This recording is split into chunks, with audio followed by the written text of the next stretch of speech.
Bienvenue pour ce podcast, je suis Julien Desbordes, je pratique et j'enseigne les arts internes, le tai chi chuan, la méditation et différents soins comme Dissolve Therapy. Je suis responsable de l'école Evenman Earth Lyon. Pour être au courant des différents événements que je propose, les cours, les stages et aussi avoir les liens pour me suivre sur les réseaux sociaux, vous pouvez vous rendre sur juliendesbordes.com ou hmelyon.com. Bonne écoute! Bonjour à tous. Aujourd'hui un petit podcast qui est inspiré d'une conversation, un petit échange qu'il y a eu. J'ai un groupe sur Telegram pour mes élèves ou les personnes qui ont pris des cours avec moi. Et j'ai partagé quelque chose un peu plus pour la blague et ça a fait réagir certaines personnes et bon, voilà, ça a créé une petite discussion. Surtout, ce qui est intéressant, c'est que dans cette discussion, donc c'est parti sur des sujets qui dépassent un petit peu le cadre de ma publication de départ, mais ça m'a donné des sujets à évoquer pour des podcasts. Et comme je recherche toujours des idées de podcasts, eh bien, j'en ai quelques-unes du coup. Et je vais parler peut-être de ce qui, dans la conversation, était le plus proche de vraiment la publication au départ, c'est-à-dire, en fait, c'est la publication d'une citation de Yang Xiaohu, qui était donc le frère de Yang Chengfu.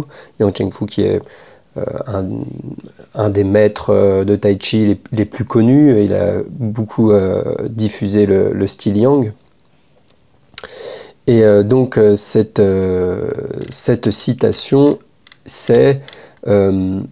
en gros, ne pas enseigner à ceux qui ne sont pas agréables à regarder. Donc c'est une traduction du chinois, bien sûr. Mais en fait, l'expression du chinois veut plutôt dire quelque chose comme ne pas enseigner aux personnes qui ne nous reviennent pas, quoi. Quelque chose comme ça. Donc voilà, après il y a tous les sujets sur la bienveillance, etc., qui sont arrivés sur le tapis, mais je vais plutôt parler de la relation ou du relationnel entre maître et élève et un petit peu de la comparaison entre comment c'était donc dans le passé et comment c'est aujourd'hui. Et il y a deux choses, hein. Il y a une histoire, je pense, de temporalité et une histoire de culture aussi. Donc c'est comment c'était dans ces cultures à une époque passée et comment c'est aujourd'hui dans notre culture. Et il y a un petit message partagé par Arnaud Didier-Jean qui enseigne le chant Drupad, c'est mon professeur de chant Drupad. Donc je fais une petite promotion, un instant promotionnel pour lui. Donc Arnaud Didier-Jean enseigne le chant Drupad, qui est un chant sacré de l'Inde du Nord.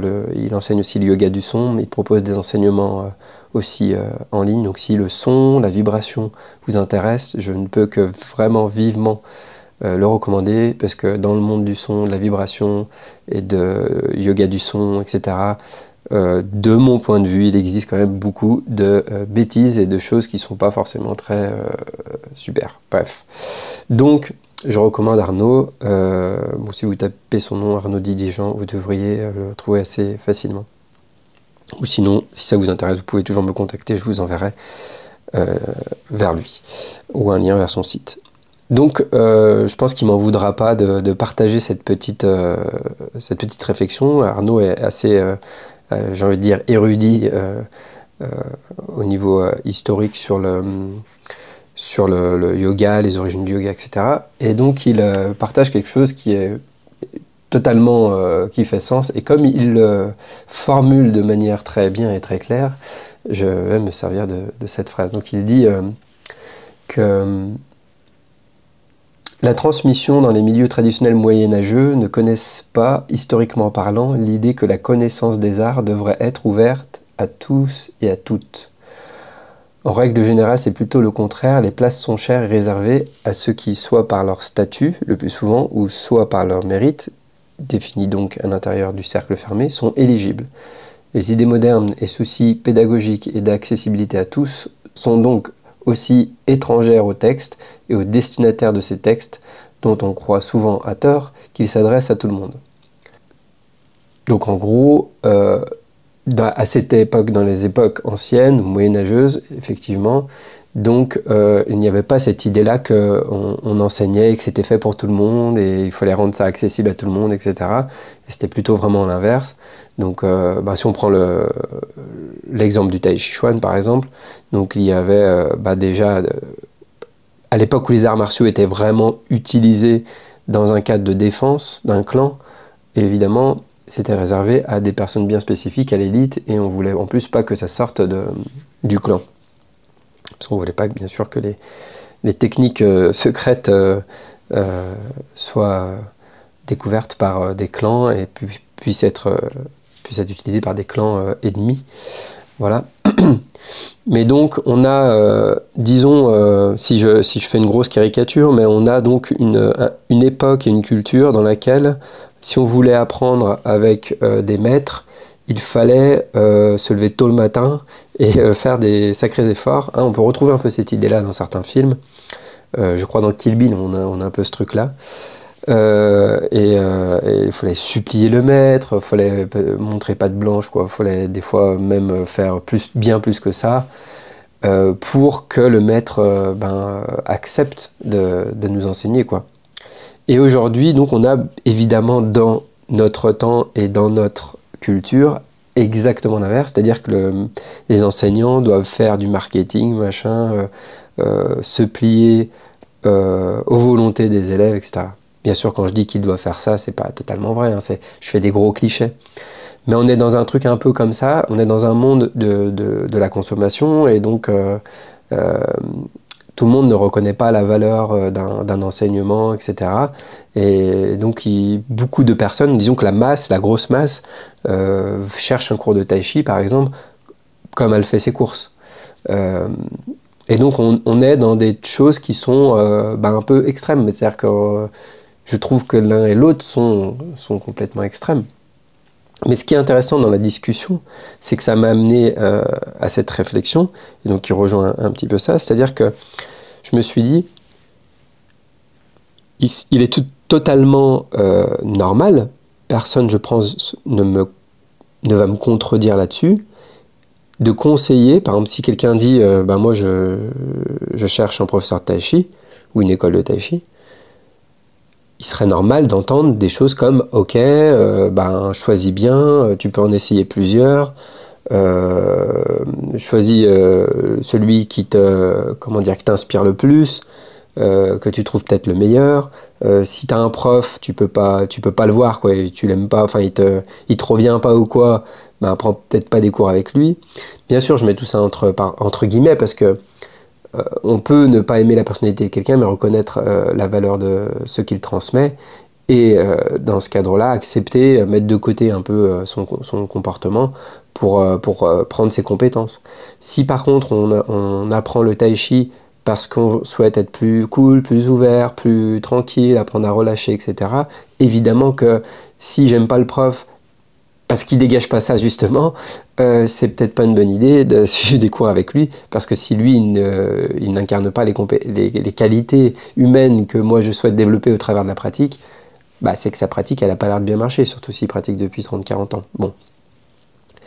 Donc bien sûr, il y a toujours des nuances dans tout ce que je dis, hein. Quand je fais ces podcasts, j'essaie d'être très généraliste, donc je dis des idées globales, et bien sûr dans le détail on va toujours pouvoir revenir sur des petites choses, trouver des exemples contradictoires, etc. Mais bref, dans l'idée, on pourrait conseiller ça à quelqu'un. Si le prof, tu l'aimes pas, s'il te revient pas, de toute manière, si vraiment on a du mal avec le prof, on va avoir du mal à faire ce qu'il nous dit de faire. Ça va être plus compliqué d'appliquer ce qu'il nous dit parce qu'on l'aime pas, donc on a moyen confiance aussi, enfin bon voilà. Si on sent que le maître ou le professeur nous cache des choses ou des choses comme ça, bon bref. Donc si la relation elle n'est pas saine, j'ai envie de dire, qu'on n'a pas confiance, même qui nous inspire, parce qu'on va avoir envie d'imiter, donc ça va aider l'aspect mimétisme aussi pour développer les mêmes qualités, les mêmes compétences, ça va être un peu compliqué. Donc personne ne sera choqué si moi je conseille à quelqu'un de dire, en lui disant, ne va pas voir un prof si ça te plaît pas, si tu l'aimes pas, etc., etc. Mais alors, du coup, si on dit ça dans le sens inverse, je pense que ça pourrait choquer plus de personnes. Si on dit, si t'aimes pas un élève, vire-le, par exemple. Je le dis de manière un peu brute de décoffrage comme ça, mais ce serait beaucoup plus choquant de dire... je pense que plus de gens seront choqués si ils entendaient ça, si on disait si t'aimes pas un élève, vire-le, que si on disait si t'aimes pas ton prof, change de prof. Alors qu'en fait, au final, c'est quoi la différence? Alors, ce que je viens de dire, ça va peut-être faire bondir certaines personnes, et tant mieux. Mais bien sûr que ça soulève plein de questions, et c'est un peu les questions qui ont été soulevées d'ailleurs après dans la discussion, l'histoire d'accepter les gens, de la bienveillance, etc. Et en fait, si je pratique correctement, mais ça ce sera le sujet d'un autre podcast justement, si je pratique correctement le tai chi, en tout cas que l'on pratique dans notre école, qui est donc l'école Evenman Earth, donc fondée par Adam Misner, si on pratique ça correctement, avec Dissolve Therapy aussi, si on pratique ça, bien sûr que ça nous rend beaucoup plus tolérants, donc on va avoir beaucoup moins de personnes qui vont nous déranger. Mais en fait, la vraie question, c'est pas tant le fait de déranger, mais c'est si j'ai un élève qui nuit un petit peu à la pratique, mais pour les autres aussi. C'est-à-dire qu'il peut y avoir des personnes qui amènent un état d'esprit ou dans leur comportement qui va un petit peu déranger les autres. Donc moi je suis pas parti, j'ai jamais eu à le faire, voilà. Mais ça m'est arrivé d'avoir à dire à quelqu'un, je vous raconterai ça juste après, je finis avec ça. Je suis pas partisan de dire à quelqu'un directement je te vire de mon cours, bien sûr. Il peut y avoir discussion, etc. Et ça m'est jamais arrivé vraiment d'avoir un cas extrême comme ça, mais pourquoi pas en fait? Si vraiment la personne, si on voit qu'elle apprend rien et qu'elle n'est pas à l'écoute, etc., qu'elle est toujours dans la contradiction, à un moment donné, est-ce que c'est aussi pertinent pour elle en fait finalement d'apprendre? Donc je me dis que tout le monde n'est pas adapté à ce type de pratique. Je parle du tai chi ou du tai chi dans une école bien spécifique. Le tai chi par exemple, que moi j'enseigne n'est pas forcément fait pour tout le monde. Et c'est totalement OK pour ça. Et c'est plus pertinent qu'une personne aille trouver ce qu'elle cherche ailleurs si, en tout cas, ce qu'on enseigne ici ne lui convient pas. Et donc, je pense qu'il y a quand même un équilibre à trouver là-dedans. C'est juste cette réflexion que je me suis faite de me dire, on ne serait pas choqué de dire à quelqu'un t'aimes pas ton prof, vire-le, enfin change de prof, mais on serait facilement choqué de dire t'aimes pas ton élève, vire-le. Bon, moi je pense que l'un et l'autre, c'est des questions beaucoup plus nuancées que telles que je les énonce ici, mais c'est intéressant de se dire tiens, pourquoi dans un sens ça nous dérange et pas dans l'autre, quoi. Sachant qu'en plus c'est une réflexion que j'ai eue il y a un petit moment, et donc bon voilà, il y a des personnes qui sont pas respectueuses, il y a des personnes qui ont un comportement qui est pas forcément adapté à apprendre un art, mais c'était pareil quand j'enseignais la guitare, hein, je passais une heure avec des gens, à un moment donné, ouais, ça peut être comme un psy aussi, si la relation entre le psy et le patient, elle mène à rien, le psy peut très bien envoyer vers quelqu'un d'autre ou vers un collègue ou je sais pas. Donc moi ça m'est arrivé une fois d'avoir une personne qui était très souvent dans la contradiction, qui quasiment à chaque cours, à la fin, c'était il y avait quelque chose à redire, et pourquoi on fait ça comme ça, et pourquoi on fait ça avant ça, et pourquoi on fait tel exercice, machin, et moi je pense qu'il faudrait mieux faire comme ça, et tu parles trop, et tu parles pas assez, et tu fais ci, et tu fais ça, enfin bref, il avait toujours quelque chose à redire. Et du coup, donc c'était vraiment la seule fois où j'ai dû lui dire, à la fin, je lui ai dit, écoute, si mon enseignement ne te convient pas, moi je pense qu'il faut que tu changes. En fait, plutôt qu'être toujours dans la contestation, ça n'a aucun sens. Donc il faut que tu changes. Bon, l'année d'après, il n'a pas poursuivi, et je pense que c'est vraiment tant mieux. Je pense qu'à un moment donné, lui, il dépense son argent, ok, très bien, moi je le prends, mais il dépense son argent pour rien, et il passe son temps donc à être dans tout l'inverse de ce qu'on développe en tai chi, quoi. Donc il y a quelque chose qui n'arrive pas à rentrer, quoi. Donc si si on est dans la contestation, si ce que le professeur nous enseigne, ça ne nous va pas, si sa manière d'être et d'enseigner, ça ne nous va pas, et ben effectivement, je pense que le plus simple pour tout le monde, c'est que la personne arrête. C'est désagréable pour tout le monde en plus, c'est même pas que désagréable pour le prof. Donc je pense, voilà, il y a un équilibre, et je pense qu'on devrait se sentir libre de pouvoir dire à quelqu'un, écoute, je pense que ce cours n'est pas fait pour toi, va voir ailleurs. Comme un élève devrait se sentir libre de changer de prof. J'ai entendu un ami qui me disait, il y a quelqu'un qui arrivait c'est un ami qui enseigne, et quelqu'un qui arrivait dans son cours, je crois, enfin, je ne vais pas être précis dans l'histoire, mais en tout cas, à la fin du cours, limite elle pleurait en lui disant que ça lui faisait du bien d'être dans un cours comme ça, parce qu'elle avait pris des années de cours avec quelqu'un qui était exécrable. Et j'ai entendu d'autres histoires comme ça. J'aimerais bien d'ailleurs peut-être faire un podcast avec une personne qui m'a raconté des histoires incroyables sur un maître il y a longtemps. Bref, et donc il y a des personnes il y a des maîtres ou des enseignants qui ont des comportements exécrables, et des personnes qui restent parfois des années. Ouais, je trouve que c'est pas... Après, voilà, il y a un jeu psychologique derrière, il y a des raisons à ça, hein, bien sûr. Mais si on enlève tout ça, ouais, non, c'est pas... Faut partir, quoi. Comme tout type de relation, d'ailleurs. Hein, plein de gens qui restent dans des relations, on va dire, toxiques, ou qui sont malsaines, que ce soit amoureuses ou amicales, ou etc. C'est exactement la même chose. Et chacun, vraiment, devrait se sentir libre de pouvoir partir, changer quand il le souhaite, quoi. C'est totalement logique. Et ouais, je pense que peut-être je fais ce podcast pour moi, finalement, pour assumer de faire ça. Bon, honnêtement, le filtre se fait tout seul. C'est-à-dire que je propose un cycle de 4 cours d'essai, et en général, en 4 cours, justement, c'est fait pour ça. Ça laisse le temps de tester, de voir un peu comment ça se passe. Et normalement, le filtre se fait tout seul. C'est-à-dire que les personnes ne reviennent pas d'elles-mêmes. Il y a pas j'ai jamais eu, moi, donc à part la personne dont j'ai parlé tout à l'heure, sinon, j'ai jamais eu à dire à quelqu'un va-t'en, parce que c'est pas possible, quoi. J'aurais peut-être à le faire, à le refaire, hein, je ne sais pas. Mais voilà, en tout cas, maintenant, c'est clair pour moi que je serais prêt à le faire s'il y a besoin. Parce que c'est le mieux pour tout le monde, et c'est normal, c'est logique. On n'est pas lié par le sang, et donc voilà. Voilà pour cette petite réflexion. Je pense qu'il parlera aussi peut-être à des professeurs. C'est quelque chose, hein, quand on a vraiment pas mal d'élèves, enfin quand on a quelques élèves, qu'on donne des cours, et du coup on voit pas mal de monde passer au fil des années, etc. Entre des personnes qui... Enfin, en fait, ce qui est dur quand on est enseignant, enfin dur, c'est pas difficile à vivre, hein, mais c'est dur de trouver des personnes qui sont profondément impliquées sur la durée et longtemps.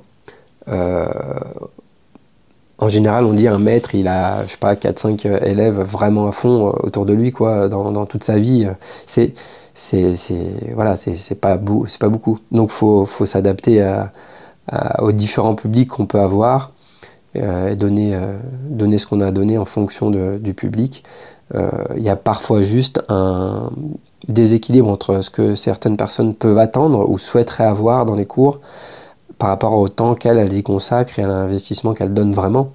Et c'est-à-dire que si on n'y passe pas tant que ça de temps, on va forcément avoir moins d'effets. Si on a moins d'effets, ben on va avancer moins vite. Si on avance moins vite, c'est normal que l'enseignement arrive moins vite aussi.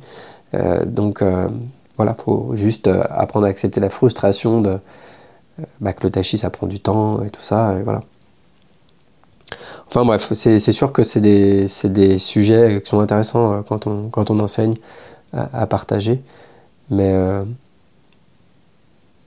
ce que moi j'essaie d'équilibrer dans mon travail d'enseignant, c'est d'équilibrer ce que je donne par rapport à ce que les gens souhaitent ou veulent et ont besoin. C'est pas toujours facile. Moi j'ai une nature à partager très facilement et beaucoup, et j'ai tendance plutôt à partager trop que pas assez, et trop vite. Et donc c'est un équilibre que j'essaie de trouver aussi, parce que c'est pas pertinent de donner trop à quelqu'un s'il pratique pas dans la mesure de ce qu'on lui donne, s'il s'investit pas dans la mesure de ce qu'on lui donne, c'est pas pertinent pour aucun des deux parties, quoi. Donc voilà, c'est un dosage à trouver, ça s'équilibre avec le temps, on apprend, et puis voilà. Et bien donc j'aurai d'autres sujets pour les prochains podcasts. Je vous rappelle que donc je donne des cours à Lyon, Caluire, Villefranche-sur-Saône, des cours hebdomadaires, des stages qui sont possibles d'être programmés à la demande sur 3 jours, mais en fait on peut même aussi faire 2 jours, on peut programmer 2 jours si vous voulez. Si quelqu'un me contacte veut programmer 5 jours, peut-être ça peut être possible aussi. Faut pas hésiter à me contacter avec votre demande et on voit ce qui est possible de faire en fonction des agendas de chacun. Donc une fois que quelqu'un me contacte pour programmer un stage et qu'on se met d'accord et qu'on arrive à programmer une date, je pose la date et le stage devient ouvert à 4 personnes maximum. Si personne d'autre s'inscrit, le stage se fait quand même, donc la personne aura un stage particulier, un cours particulier. Et puis si d'autres personnes s'inscrivent, tant mieux.